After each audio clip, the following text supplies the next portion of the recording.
မြေသားစမုံပေါက်မှာပါဒီမှာလဲသုံးပြီးဟိုးမှာနည်းနည်းတော့မဟုတ်ဘူးကားတွေရော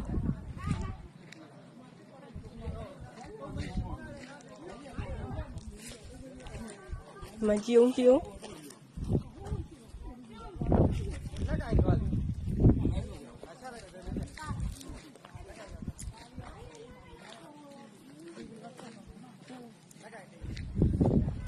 အိုးရေတွေကိုထွက်လို့ကြည့်အောက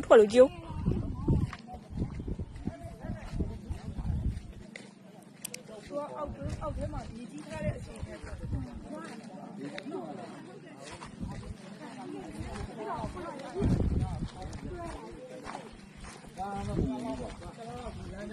တလားလောက်ကတော့ခိုင်းမြစ်သားနဲ့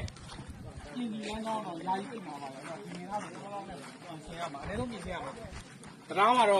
တော့ထိခိုက်မှုသိမ့်မရှိပြီမဲ့။ဒီပြည့်ကြီးကြောင်းကျတော့အင်မတန်မှဟိုမှာကားကြီးကိုဘက်ဆက်သွားလို့မရတော့ဘူး။ရတော့ဘူး။ဦးကြမှာတော့ခင်ဗျားတို့ထုံကြည့်နေအဲ့ဒါကြီး